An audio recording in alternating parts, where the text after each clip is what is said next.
Welcome to Break the Box, a podcast at the intersection of faith, entrepreneurship, and creativity. I'm your host, Jake Starkey. The goal of this podcast is to tell the story of other Christian entrepreneurs and creatives and encourage you to break out of whatever box is holding you back. If you're a first-time listener, I encourage you to subscribe on Apple Podcasts, Spotify, or wherever you get your podcasts. Also, Season 2 is coming soon, and we're excited to bring more of these to you on a regular basis. Today's guest is Chris Hughes from the Ministry Mechanics. Chris and I discussed transitioning from working at a church to working for the church and how he balances work and family. Here's my conversation with Chris Hughes. I know that you've been in ministry for a long time. We've worked together. Yeah. But now you've launched Ministry Mechanics. First of all, how long have you been in ministry and why did you decide to transition to the Ministry Mechanics? Yeah, so started in ministry in 1997. I gave my life to the Lord in early 1996. So about a year and a half went between that time when I gave my life to Christ and when I started in ministry. I was fortunate to have some great mentors that kind of walked me through the process. So it was really set up, from an early age to be able to do it. And I just got invited to be an intern at a church in Birmingham, Alabama for a summer. I didn't even know there was such a thing. I mean, I went to like small country churches with like banjos and old ladies playing organs and stuff, and that was sort of my experience with church. But I got invited to this church in Birmingham, which was a big church, and they were, really kind of progressive. And so visited. I thought I was just going to stop in for the weekend, but I walked onto the property, met some of the kids in the student ministry, and immediately just knew this is the thing that God had created me to do, which was, minister to people through the church. And so I actually had a golf scholarship to play golf in college at the time, and I called my coach that Monday after I got home on the weekend and just said, hey, listen, I appreciate the opportunity, but I found the thing that I'm supposed to do, and the church offered me a job. They said they'd help me with school. And so I went for it, and 20 years later, here I am. So yeah, it really is amazing how God used that encounter to really change my life. Wow, yeah. Mm-hmm. And so now you've launched Ministry Mechanics, mm-hmm. and it's helping lots of churches at one time. I see you're traveling and doing tune-ups. Correct. You're helping lead worship, and what kind of worked in you to say, okay, I'm going to go from point A to point B? Right. It was really just the years of experience have kind of exposed me to a lot of different things. So I've worked in rural contexts. I've worked in very urban contexts. I've worked in suburban contexts, just all kind of different church situations. And from big churches to small churches, from multi-site to, just one location, to church planting churches, to churches that don't really believe in church planting. I've kind of worked everywhere under great leaders and not great leaders. And the thing I think that has exposed me to connecting with other churches and kind of got me into that world was I was working as a lead pastor in North Carolina, but was invited to be a leader of churches within Life Church's network church program that they had back in the day. I think they call them open churches or something like that now. But so I had about 16 to 18 churches that I was like the regional representative for. And they asked me to just travel around and encourage these guys and just, help them with little things that they needed tweaking. And I don't know, just that like sparked something in me. Like it really released something cool in me. And as much as I loved pastoring that local church, I really found myself dreaming more about how can I equip and encourage these pastors to reach their full potential. And so I actually left my position as a lead pastor, gave that up, and moved back to Texas, and through a couple of crazy things, just felt like the timing was right and decided to jump in and start this full-time consulting firm for churches, basically in the range of 50 to 1,000. That's really kind of our wheelhouse. And what we try to do is provide staffing and executive support for those churches that might not be able to necessarily know how to go from where they are to where they want to be. And we kind of fill in the gaps between where they are to where they want to be. That's sort of, what we're trying to do as an organization. So sometimes I feel that the business world and church world don't necessarily overlap. Right.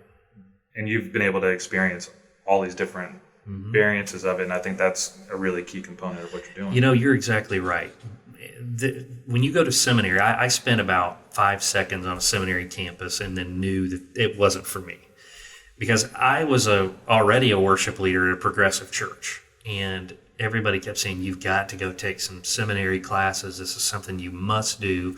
So I finally relented and said, okay, I'll do it. So I had been leading worship for about 3 years and was being paid full-time to do it, but left that because everybody suggested that was the right thing to do. So I get onto the seminary campus and immediately knew I was in the wrong place because all the guys there had retreated to just staying at seminary. Like they had lost this call to ministry. They had lost that entrepreneurial spirit. They just said, I'm kind of happy here just talking about things like theory. And it was just a challenge for me. And I walked into my first class and they taught me how to lead the music with my hands, like the hand motions for leading music from behind a pulpit. And I immediately go, I'm in the wrong place. Yeah. That's just not at all what I want to do. No. And so I hung out with church planners for like the next 6 months and like made it through that semester and left. And I just walked away going, our seminaries are not preparing people with modern business practices, modern technology, modern uses of their skills. And I think that's really where the entrepreneur in me showed up. Because I want to be ahead of all those things. I want to be somebody who's on, if not the bleeding edge, at least the leading edge of technology and modern ideas for how to reach people in our communities. So yeah, I think all those things kind of work together to kind of bubble this thing up inside of me that I like to be an innovator. I like to start things. I like to dream big. To me, sometimes, and again, there's so many great things that happen at seminary from, learning biblical foundations, understanding the context of Scripture. Those are all great things. But for me, it felt like it was almost romanticizing the way we used to do things. Sure. It's like, hey, back in the 50s, this was unbelievable, and we're trying to get back there. It's over. Those days are over. And it's time for us to turn our attention to what's next as a church. I want us to have amazing foundation scripturally, but I would also love to add that layer of business savvy and sensibility on how to manage an organization that is bigger. And that is really a challenge for most churches. And here's the best example I can give you. When it comes to building a building, most churches have no idea how to raise the capital to do it because now building a building is millions of dollars. It's not hundreds of thousands. So raising the money to build that building and then managing a construction project that is massive, like significant and massive. And most pastors try to do both of those things on their own. They try to raise the money and they try to build the building while they're still preaching during the week. That's what most of them try to do. And here's what we found is that more than 50% of pastors who are either in the middle of a building project or have recently completed one leave their churches within a year of completion of the project. Wow. Now, why is that? Because they're not really ready to handle that kind of challenge. And so that's where an organization like the Ministry Mechanics, or there are several other consulting organizations that could come alongside and go, let us handle this thing for a season for you so that you don't have to worry about that. You can stay committed to the thing that you're really good at and let us manage that process for you. Yeah. So I'm going to back up a little bit because you kind of mentioned it earlier. You were a lead pastor in North Carolina, and it did seem, for me, from the outside watching you, being friends and stuff, that your church experienced some rapid growth. What do you think caused that? What do you think can be done to not contain it as in stop it, contain it as in manage it, maybe is a better way of putting it? Well, the church that I took over in North Carolina was an existing church. It had been around about 2 years, so it still had that church plant feel to it, but it had some, existing qualities like a building that they were meeting in regularly and, chairs and, all that stuff that you need to have a church. But there was a great opportunity, I thought, there because they had done something different in a town that had never experienced anything like this church before. So very rural context, 3,400 people living in our town, very small town, not, only fast food restaurants, no Target. We had a Walmart. It was literally the smallest super Walmart in the nation. So, it had some modern conveniences because of the tourist crowd that visited, the town, but really not a whole lot going on. So I saw this church as an opportunity to jump in and try to really do something different in the community. And in a rural context, it's almost like you're 10 years behind the curve. So things that worked in the church 10 years ago actually are still working in rural communities. So when I first arrived, like, we did a mailer. Mailers are really wildly unsuccessful anymore for modern churches, but we did a mailer. It was, as far as we could tell, the first church that had ever done a mass mailer in the community. So, there were little things that I was able to go back into my old bag of tricks and try that really connected. And the church was in a little bit more trouble than I had originally known. There were some leadership issues that they were struggling with, and so I had to kind of come in and clean that up and be the fixer on all that. So I had to have a really firm grasp on what it was that God had called me to do in that community. That was the most important thing that happened. And I would just tell anybody that's considering starting a business, starting a church, leading any organization, everything comes back to mission, vision, and values. And if you don't know what you're doing, what you're called to do, what the thing that God has put you on this earth or in that organization for, then it will never reach its full potential. Thankfully, God had given me a crystal clear vision to be a modern church with multiple services, reaching as many people as possible. That was just what God had called us to do in that community. So thankfully, we had a few people that just really came around that mission and vision. We had a whole lot of people that didn't like it that left. In fact, when we went to 2 services, we lost all of our volunteers in our kids ministry, like almost all of them, like 99% of them. Like, we had our leader and like one other person. And so I'm standing there the week before we're about to go to 2 services going, Lord, hey, if this is really what you want, then here we are. You're going to have to fill in the details, fill in the volunteers. And so a week goes by and everybody, we're all panicking. But my team, I had spent so much time pouring into them about the mission, vision, and values that they were just crazy enough to believe in it too. And so they were willing to jump over the cliff with me. Well, we get to that first weekend and we kind of stumble through it, but we had enough people to make church happen, and people got it. Somehow they got it. They saw it. They felt it. And God took 40 volunteers and replaced all of them and gave us 80 volunteers in our kids ministry within a month. Wow. And that was when I believed finally that vision mattered, and that having a plan, having somewhere that you're going as an organization, it matters. And the lesson that I learned in that moment was the people that have taken you from where you are to where you are now are probably not the people that are going to take you from where you are now to where you want to be. Because it takes good leaders, capable leaders that can adjust and grow with your vision and values. So anyway, we went through all that stuff and transitions, and we had cool things happen within our team. We started with 2 people on staff. When I ended there, we had 12 people on staff, some part-time, some full-time. But I was just blown away at how God worked during that time. My first weekend there, I think we had 170 people on our Easter that first year. And then the Easter, which was 3 years in, we had 860. And again, that's in a town of 3,400 people. So when you think about that, that is an unbelievable God story. Now, I really had planned on staying there for life, but we had brought in a church planting resident. We really wanted to be a multiplication church. And so I brought this guy in to just train him, coach him up. This was a guy I had known for a long time, really believed in. And I don't know, I just was like sensing from God that my time was done.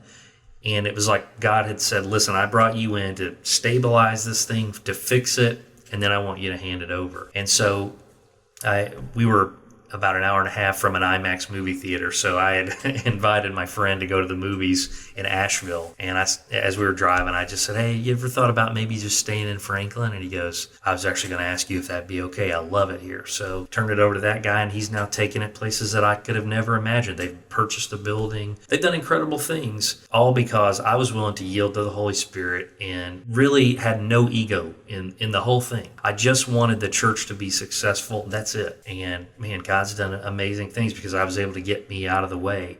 I think God needed me for a season there, and I had to learn a whole lot of things and met so many great people. In fact, many of the clients that we have right now through Ministry Mechanics are in fact those churches that I supported when I was a network leader. So all that happened at the same time, and God knew what he was doing. I think it's a fascinating story with your friend who took over the church, how I'm trying to not get super biblical, but the idea that God uses us in seasons at times for things.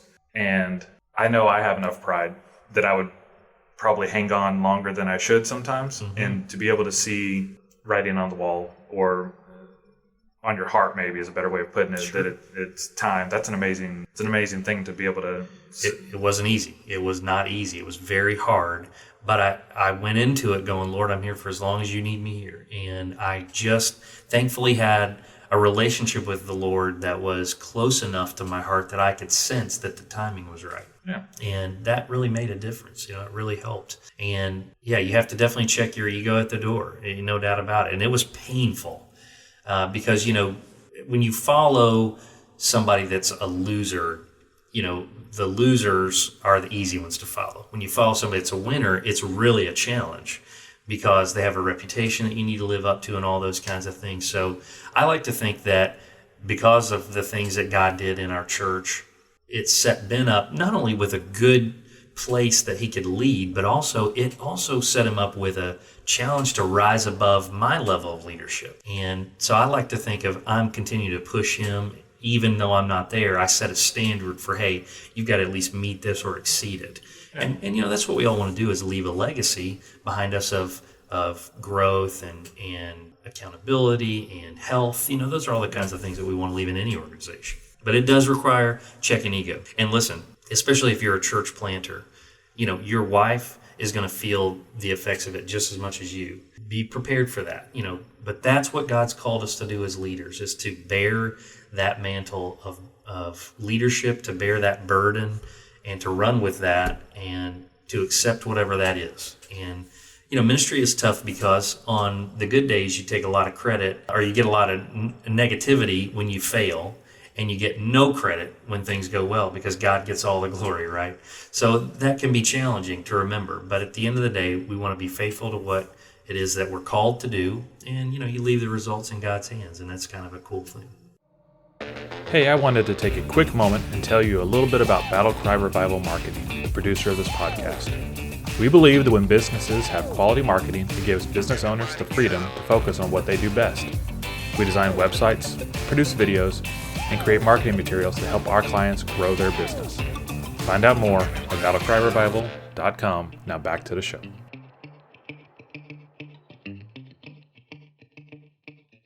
Welcome back. We got Chris Hughes with Ministry Mechanics, and talk a little bit more about the transition from church world to full-time entrepreneur. How do you keep your faith as the guiding force, and how does that shape your future decisions kind of as you move forward?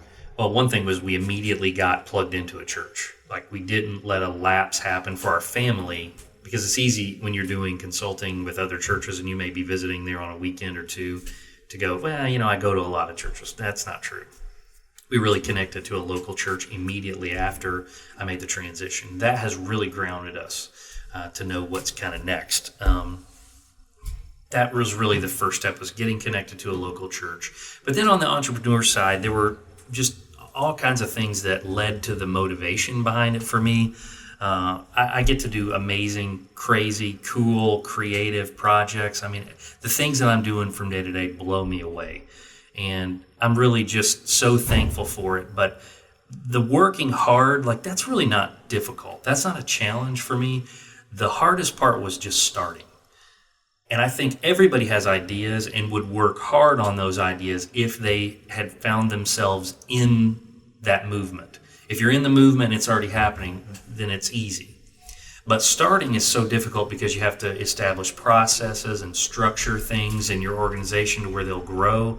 And we just invested a lot of time on the front end building that side of it, so that when the first day came that I left my job, that I loved, to a new world of being an entrepreneur, from that moment, we already had a strategy in place that we were working.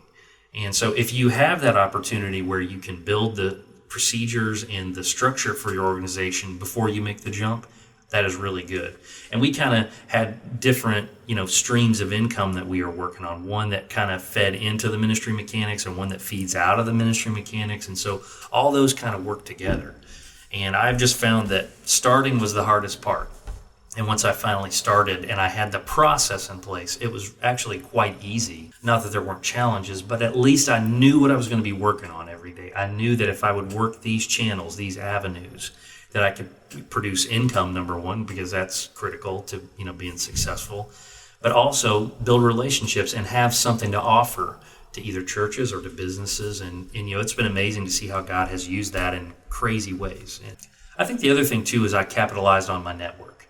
For the last 20 years, I've been building relationships, but I've never sold anything. I've never, done the multi-level marketing or anything like that. I've just sort of been friends. And after 20 years, I just felt like I needed to call in some of those relationships. And so leverage those relationships to help launch the business. That's what gave us 300 Facebook followers in a week. That's what gave us 2,000 Instagram followers in 2 months, is that we're leveraging relationships now. And most people, I think that they're going to sell a product, but you're really not just selling a product, you're selling a relationship. And once you've established good relationships, then it's easy to sell because you have good relationships with people and you've built up credibility. So that's gone a long way too. I personally believe that relationships are where businesses are. Sell a widget, that's fine, but the relationship is where someone comes back and continues to work with you. And I think that's where you have a lot of strength. And that's one of the things that I see kind of looking out at what you're doing and seeing it. It's been pretty amazing to see this opportunity for you. I appreciate it. It means a lot. Yeah, it's been an incredible ride, and that's really the definition of a brand, right? A logo is not a brand. A brand is how other people feel about your organization and you and the way that your products that you sell make them feel. And that's why relationships are so important, because relationships are the thing that make people feel good about you and trust your brand and trust your organization. We had a guy that was a kind of a cold lead. We'd never met the person before that emailed in. And we have a process that we've built now for follow-up. And so we went through that follow-up process, and the guy wrote back, he goes, I'm not ready to do that right now. He goes, but I'll definitely contact you when I'm ready, because your customer service has been unbelievable. Like, I heard from you and your business partner, and we send handwritten notes to every person that we have a contact with, and it just means a lot to people.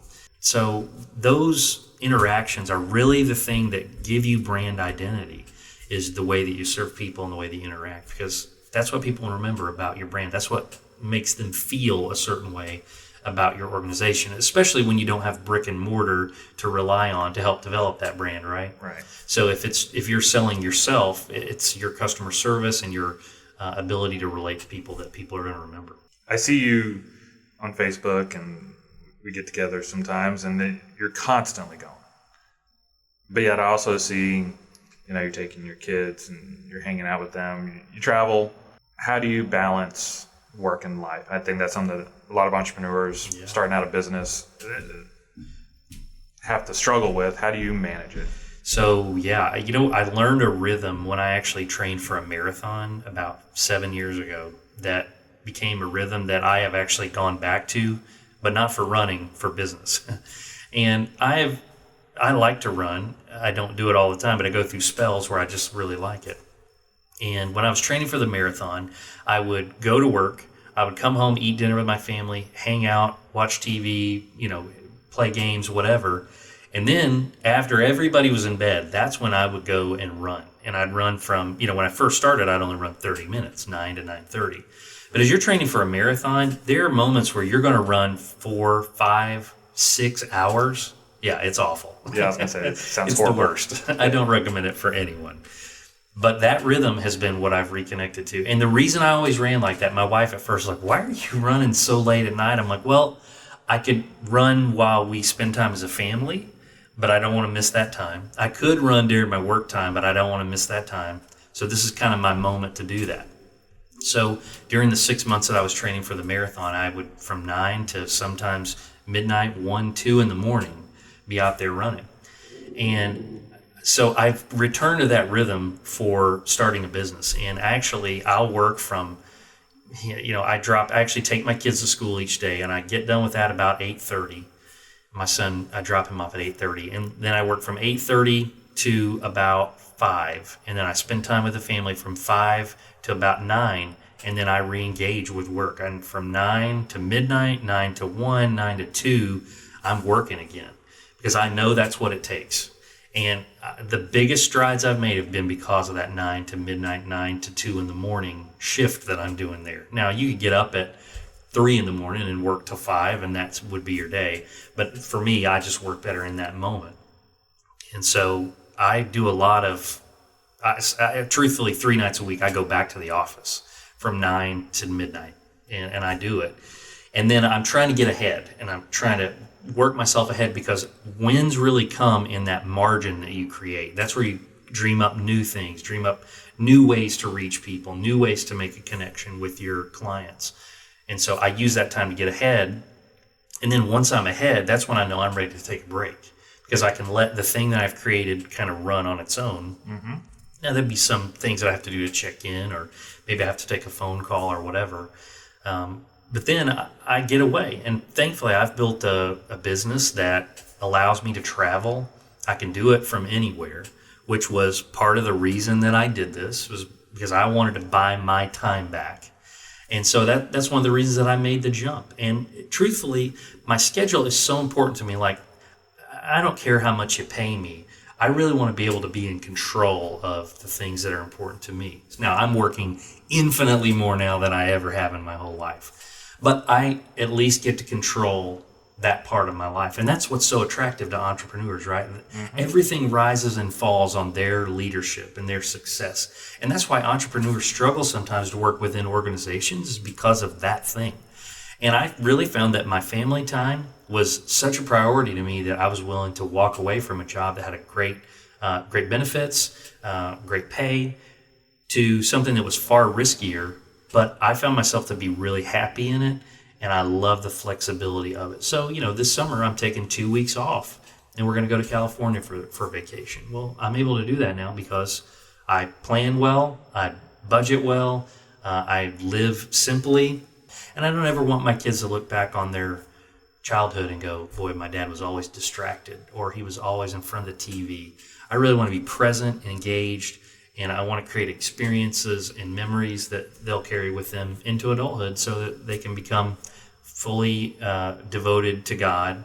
They can become compassionate and godly, well-adjusted adults. That's really what I'm trying to help them become. And, it comes back to vision and values. That's what we're trying to help our kids become. And so knowing that helps me fashion the way that I live my personal life. So yeah, that's awesome. As we close up, I like to ask the same questions to everyone, because I think it's important to kind of see. For me, I don't know that I'll ever get around to making a chart, but to kind of put these things up and see where everyone that I'm talking to lines up on some of these things. So what gets you out of bed in the morning? Well, for me, I like to work. I just like it. I don't have hobbies, really. I'm not a member of a golf club. I'm not into hunting, yachting. I'm not into anything other than just work and my family. That's really my two great passions. And if I didn't have a family, I'd just work more. But I do have a family, and that's something that I'm really focused on. I want to be successful there, and I want to be successful in business. So it's easy for me to get up in the mornings. I don't need anybody to motivate me. I'm self-motivated. I'm a driver naturally. I like taking on big challenges, things that are probably a little too big for me, because I've always found that if I take on things that I can do, I tend to say, look at what I've done. But if I take on challenges that are bigger than me, I find that God gets the glory at the end of it. And so I try to pick projects that are just a little bit outside my comfort zone, a little bit outside of my, safe space. Absolutely. What do you say to someone who has an idea but doesn't know how to start? When someone walks up to you and says, where do I begin, Chris? Yeah. Well, you got to, number one, make sure that it's a calculated risk, because you don't want to just jump off a cliff without having any idea about what it is that you want to do. I think that's where most of the failed businesses come from, is people that had a great idea but had no systems, no structure around them to actually build something. And while you might have a great idea, if nobody hears about it, if nobody knows about your great idea, then guess what? It doesn't matter. And most of the time we are in a microwave society, right, where we just want everything immediately. And we hear stories of companies or products that have just taken off. But most of the time, everything is a 20-year overnight success, right? There's this 20 years on the front end that nobody knows anything about, where you slaved away on the idea and you tweaked it and you developed it and you lost the idea and you had to re-envision it.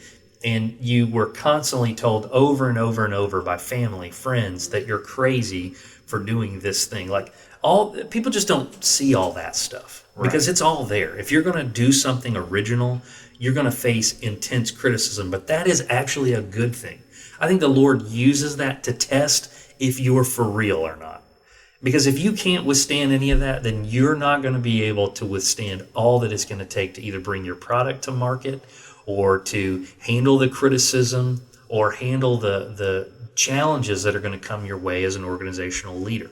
That's what you sign up for when you start a company. That's what you sign up for when you lead an organization, is criticism. We've been fortunate with the Ministry Mechanics that we've not had a real downtime yet, but I'm sure there's going to come a lean time where we're going to go, well, we've got to reformat and reimagine what it is that we do, and we want to be ready for that. And hopefully our systems will sustain us through that moment, and we'll be ready to, take over whatever challenges come our way. But if you're thinking about doing it, build the systems and structure, and then you got to have the bravery to stick your neck out there and do it, to look dumb, to look foolish. Are there any books you've read that you recommend or that you come back to? Lots of them. I mean, Good to Great is a good one. It's kind of an old school book. If you're a church planter, there's a book called Launch. And truthfully, even if you're an entrepreneur, it might be a good book to read. It's about how to start a church, and it's not so much theory as just practically, here are the things that you need to do.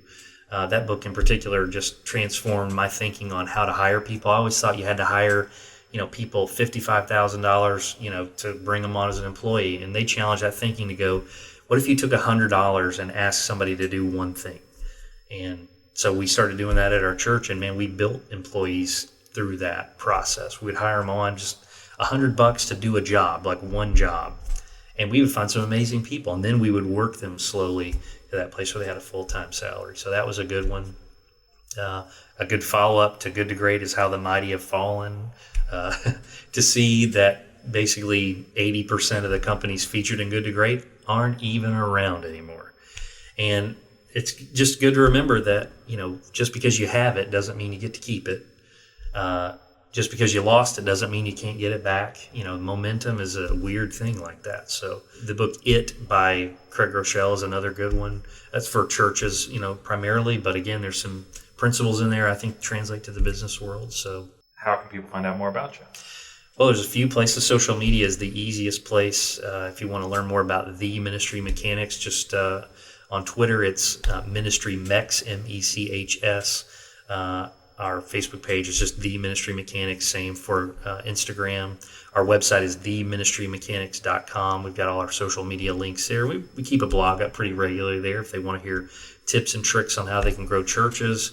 That's kind of what our wheelhouse is about, helping churches grow from where they are to where they want to be. And we provide executive support, staffing solutions, all kinds of things. And you can learn more about that on our website. That's really the best place. So, Chris, thank you so much for joining us. Visit the website. They offer some great solutions. Thank you all for listening, and we'll see you next time. Thanks for tuning in. Break the Box is available on Apple Podcasts, Spotify, or wherever you get your podcasts. If you'd like to help us out, a review would be greatly appreciated and is honestly the best way to help the podcast be heard by others. This podcast is produced by Battle Cry Revival Marketing and hosted by Jake Starkey. For show notes, visit battlecryrevival.com/podcast.